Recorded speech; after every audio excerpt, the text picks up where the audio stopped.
नमस्कार विद्यार्थी मित्रांनो, आज आपण आपल्या अभ्यासक्रमातील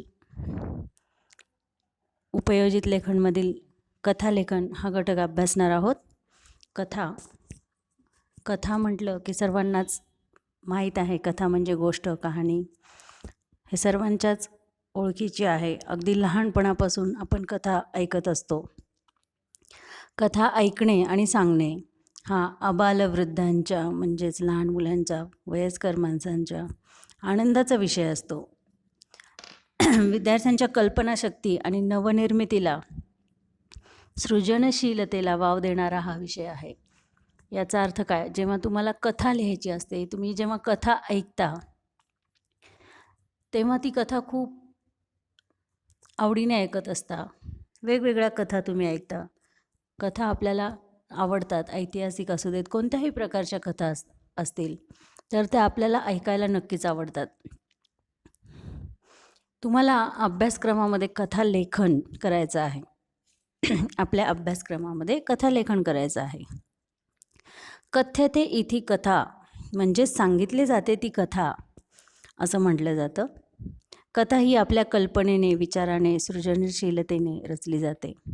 ती पूर्णतः काल्पनिक आणि सत्य घटनेवर आधारित असूनही कथेच्या रूपात मांडली जाते. कथेचे प्रकार काल्पनिकही असू शकते किंवा काही कथा सत्य घटनेवर सुद्धा आधारित असतात आणि ते कथेच्या रूपात मांडले जातात. कथेतून मिळणारा आनंदही खूप छान असतो, खूप मोठा असतो.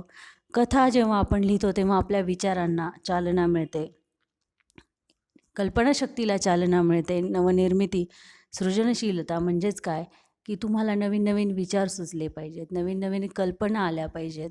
कथालेखन करत असताना या गोष्टींना खूप जास्त महत्त्व आहे. कथाबीजाच्या विषयाला पात्र, घटना, तर्कसंगत विचार यांनी फुलवणे हे लेखन कौशल्य आहे आणि लेखन कौशल्य विकसित करणे हा कथालेखन या घटकाच्या अभ्यासाचा हेतू आहे.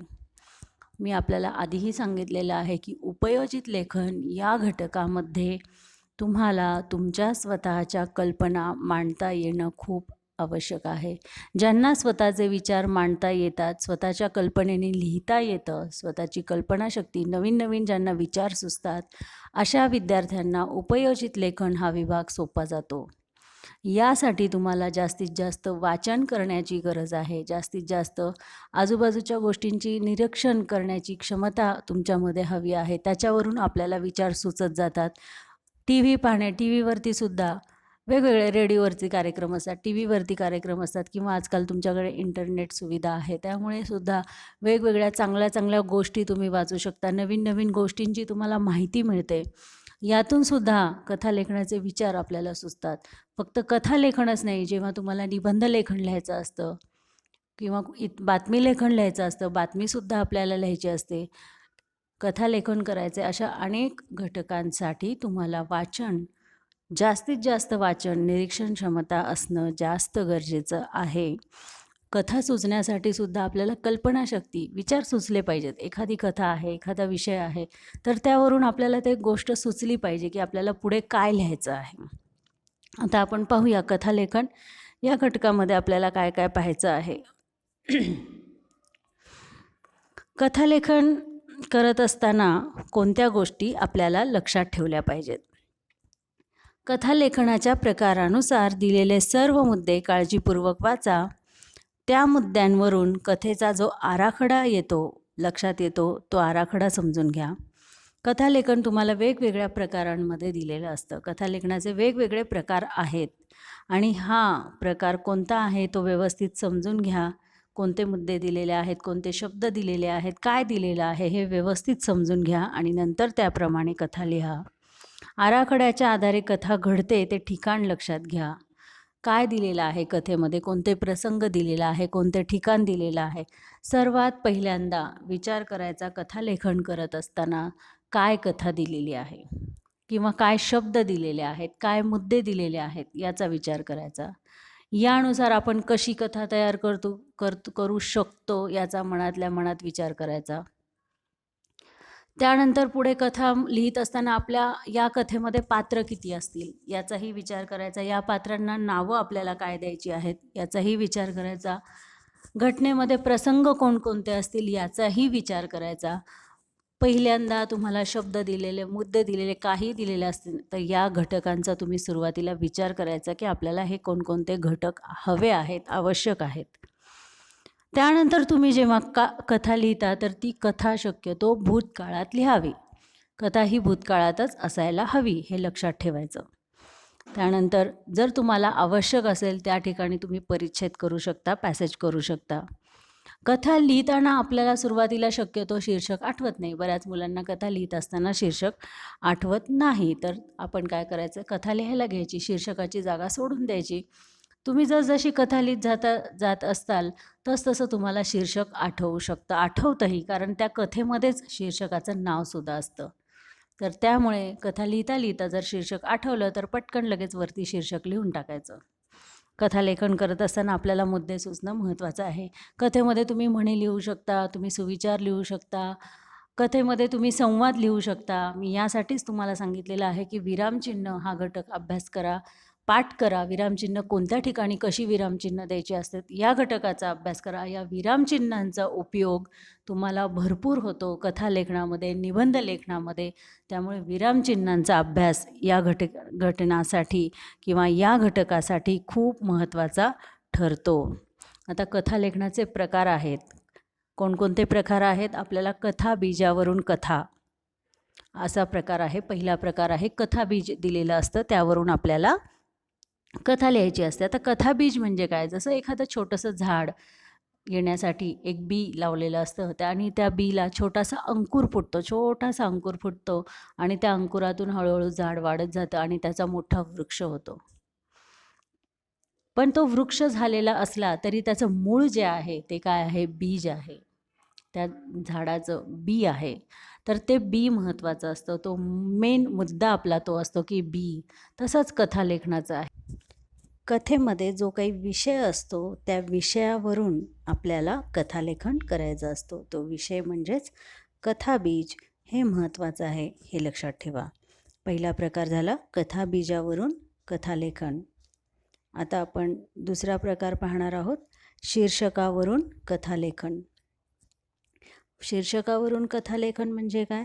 तर शीर्षक दिलेलं असतं, महत्त्वाचं मुद्दे दिलेले असतात, म्हणजे फक्त शीर्षक दिलेलं असतं. आता शीर्षक म्हणजे काय? तर कथेचं फक्त नाव दिलेलं असतं आणि यावरून तुम्हाला कथालेखन करायचं असतं.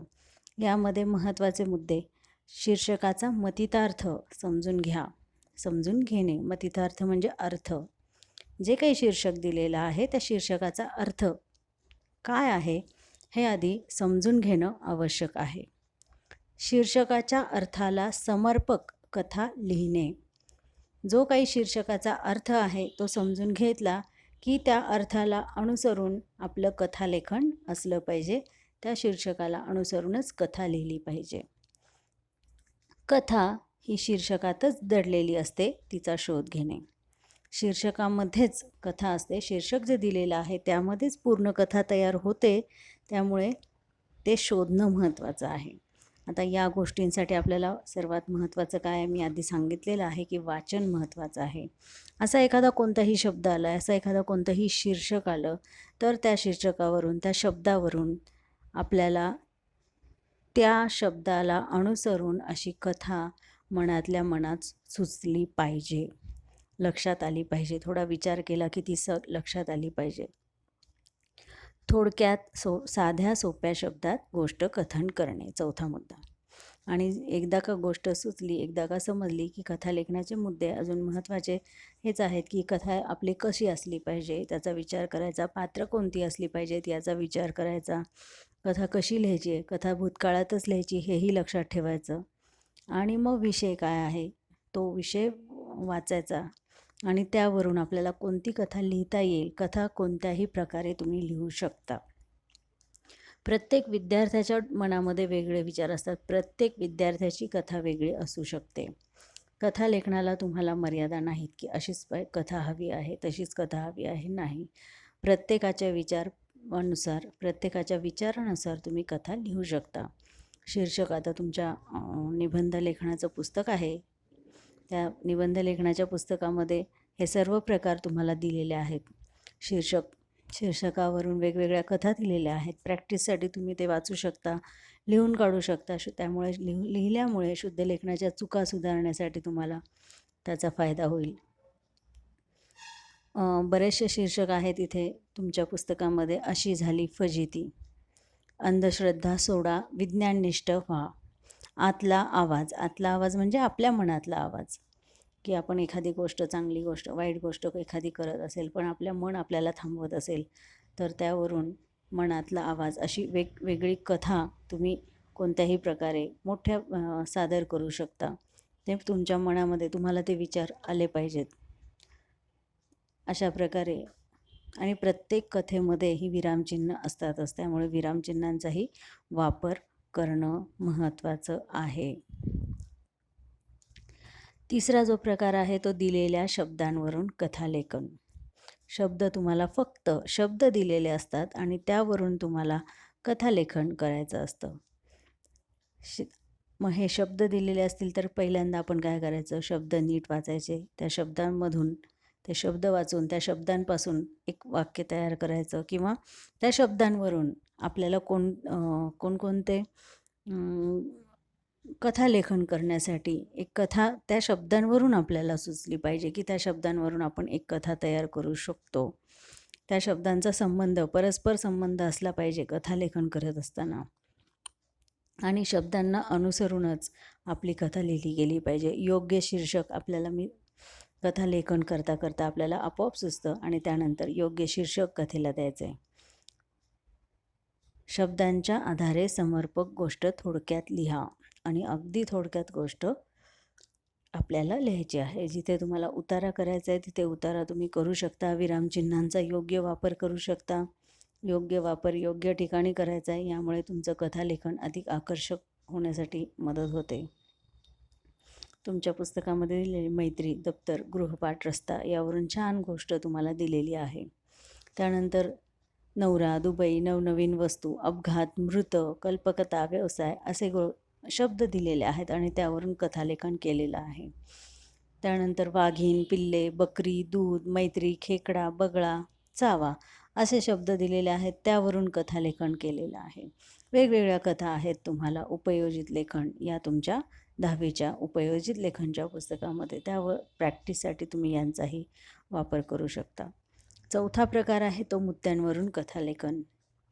मुद्दे नीट वाचा, गोष्टीचा आराखडा समजून घ्या, मुद्द्यांच्या आधारे गोष्टीला योग्य ती गती द्या, आवश्यक तेथे छोटे छोटे संवाद लिहा, मुद्द्यांनुसार गोष्ट प्रवाही करा, परिणामकारक शेवट लिहा, गोष्टीला योग्य शीर्षक सुचवा. प्रत्येक ठिकाणी कथालेखन करत असताना हेच मुद्दे आहेत महत्त्वाचे. आता हे बऱ्याच वेळा मुद्द्यांवरून गोष्ट हे कथालेखन येतं, कारण मुद्दे जे दिलेले असतात ते पूर्ण पहिल्यापासून शेवटपर्यंत कथालेखनाचे असतात. त्यामुळे त्याच्या मुद्द्यांवरूनच आपल्याला बरोबर गोष्ट समजण्यासाठी भरपूर त्याचा उपयोग होतो आणि गोष्ट लवकर समजते. गोष्ट लिहिता लिहिताच तुम्ही शीर्षकही आठवण लिहू शकता. जसं तुमच्या पुस्तकामध्ये एक दिलेलं आहे, एक राजा, लोभी, देवाची भक्ती, देवाकडून वर, स्पर्श केला, सोने, असह्य, राजाची मुलगी देखील सोन्याची, नंतर धावा केला, देव पुन्हा प्रसन्न, मुलगी आहे तशीच पुन्हा व्यवस्थित. म्हणजे पूर्ण ह्या छोट्या छोट्या ज्या मुद्दे दिलेले आहेत त्या मुद्द्यांवरून तुम्हाला आपोआप गोष्ट समजते की गोष्ट काय आहे. फक्त थोडंसं तुम्हाला त्यातली पात्रांची नावं वगैरे ठरवून मग त्यानुसार तुम्हाला कथालेखन करायचं आहे. पुढचा जो प्रकार आहे तो अपूर्ण कथेचा उत्तरार्ध लिहून कथालेखन. अर्धी कथा तुम्हाला दिलेली असते आणि त्या अर्ध्या कथेवरून राहिलेली अर्धी कथा तुम्हाला लिहायची असते. आता हे लक्षात ठेवा की प्रत्येक विद्यार्थ्यांचा कथालेखनाचा शेवट हा वेगवेगळा असू शकतो. जसं मी याआधीही सांगितलेलं आहे की प्रत्येक विद्यार्थ्याचे विचार हे वेगवेगळे असू शकतात. तसं तुम्ही जी गोष्ट तुम्हाला दिलेली आहे ती अर्धवट कथा आहे, त्यावरून त्याचा शेवट तुम्ही तुमच्या मनाने हवा तसा करू शकता. फक्त नकारात्मक शेवट करायचा नाही, शक्यतो नकारात्मक शेवट करायचा नाही. प्रत्येक वेळी काही वेळेस पूर्वार्ध दिलेला असतो, काही वेळेस उत्तरार्ध दिलेला असतो. आणि दिलेला भाग पूर्वार्ध किंवा उत्तरार्ध हा कथेचा दिलेला भाग पुन्हा लिहिण्याची गरज नसते. जरी लिहिला तरी तुम्हाला त्याला मार्क नसतात. त्यामुळे ते लिहिण्यासाठी वेळ घालवायचा नाही. जो काही कथेचा आपल्याला भाग दिलेला आहे, उत्तरार्ध किंवा पूर्वार्ध, तो सोडून त्याच्यापेक्षा पुढे जर पूर्वार्ध दिला असेल तर तो सोडून उत्तरार्ध लिहायचा आहे. आणि जर उत्तरार्ध दिलेला असेल तर पूर्वार्ध म्हणजे पूर्वीचा भाग लिहायचा आहे. उत्तरार्ध लिहिण्याची गरज नाही. फक्त कथेला योग्य शीर्षक द्यायचं आहे. अशा प्रकारे तुम्ही कथालेखन करू शकता. आता इथे एक गोष्ट आहे, कथालेखन आहे, तुमच्या पुस्तकातूनच आहे. दिलेले शब्दांवरून कथालेखन दिलेलं आहे. आता ही कथा मी का घेतलेली आहे की इथं पूर्णविराम म्हणजे इथे चिन्ह या कथेमध्ये आहेत. विरामचिन्हांचा उपयोग आहे, तर तो कसा केलेला आहे हे दाखवण्यासाठी मी ही कथा तुम्हाला सांगते. शब्द आहेत चोर, बाजार, गाठपेट, करार, कपटीपणा आणि मृत्यू. दादू नावाचा एक चोर होता. तो एकदा बाजारात गेला. आता हे सर्व कथा भूतकाळात सांगितलेली आहे. कथालेखन करत असताना भूतकाळ, बरेचसे मुलं काय करतात, भूतकाळात वाक्य तयार करतात, मध्येच कुठेतरी वर्तमानकाळ, मध्येच कुठेतरी भविष्यकाळ असं करत असतात. कथालेखन पूर्ण आपलं बदलून जातं. तर भूतकाळात कथालेखन करायचं आहे. जर तुम्हाला एखाद्याचे संवाद दाखवायचे असतील तर ते संवाद तुम्ही करू शकता, लिहू शकता. ते वर्तमान काळात असू शकतात किंवा भविष्य काळात असू शकतात, पण ते संवाद त्यापुरतंच असतात, त्यासाठी विरामचिन्ह द्यायची असतात. दादू नावाचा एक चोर होता. तो एकदा बाजारात गेला. तेथे त्याला आणखी एक चोर भेटला. त्याचे नाव महादू. दोघांनी करार केला एकत्र चोरी करायची, मिळालेली संपत्ती वाटून घ्यायची. एकदा ते मोठ्या दुकानात शिरले. खूप मोठी चोरी केली, खूप संपत्ती मिळाली. दोघेही खुश झाले. मग त्यांनी विचार केला, दूर रानात जायचे, तेथे पैसे वाटून घ्यायचे. तेथे कोणी येणार नाही, कोणाला काही कळणार नाही.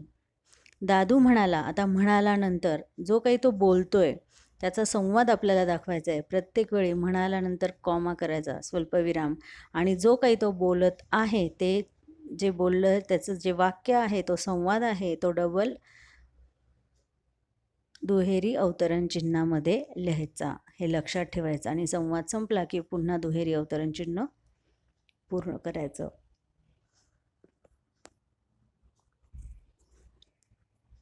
दादू महादूला म्हणाला, मी रानात जातो, वडाच्या झाडाखाली थांबतो, तू दुसऱ्या वाटेने तेथे ये, येताना जेवण आण. महादूच्या मनात वाईट विचार आला. त्याने दादूसाठी जेवण घेतले. त्या जेवणात विष घातले. महादू मनात म्हणाला, दादू जेवेल मग मरून जाईल, सर्व पैसे आपल्यालाच मिळतील. महादू थोड्या वेळाने वडाच्या झाडाखाली आला. दादू महादूला म्हणाला, चल विहिरीवर जाऊ. इथे सुद्धा अवतरण चिन्हांचा उपयोग केलेला आहे. हातपाय धुवू, मग येऊ आणि जेवण करू. दोघे विहिरीवर गेले. दादू गुपचूप महादूच्या मागे गेला. त्याने महादूला विहिरीत ढकलले. महादूला पोहता येत नव्हते, त्यामुळे पाण्यात बुडून महादू मरण पावला. दादूला हर्षच झाला. सगळी संपत्ती आपल्यालाच मिळणार या आनंदात तो जेवला, पण त्यात विष घातले होते, त्यामुळे दादू मरण पावला. अतिलोभाचा असा भीषण परिणाम झाला. संपत्ती कोणालाच मिळाली नाही. म्हणजे हा अतिलोभ, यावरून ही गोष्ट दिलेली आहे. चोर, बाजार, गाठभेट, करार, कपटीपणा आणि मृत्यू. शीर्षक आहे अतिलोभ. तुम्ही काही देऊ शकता शीर्षक, दादू आणि महादू किंवा एक चोर किंवा चोरी, असे काहीही शीर्षक तुम्ही देऊ शकता तुमच्या मनाला येतील तसे. आणि गोष्टसुद्धा ही जशी दिलेली आहे अशीच आली पाहिजे अशी नाही. तुम्हाला जशी सुचेल तशी तुम्ही गोष्ट लिहू शकता. शब्द फक्त एकत्र आले पाहिजेत आणि त्या शब्दांवरून समर्पक अशी गोष्ट तयार झाली पाहिजे. कथालेखन करणं सोपं आहे. आपल्याला विचारांनी कथा सुचतात. फक्त कशी लिहायची आहे, भूतकाळात लिहायची आहे, विरामचिन्हांचा योग्य वापर करायचा आहे. तुम्ही प्रॅक्टिस करा आणि पुन्हा पुन्हा जर लिहून काढलं तर तुम्हाला त्याचा फायदाच होणार आहे. धन्यवाद.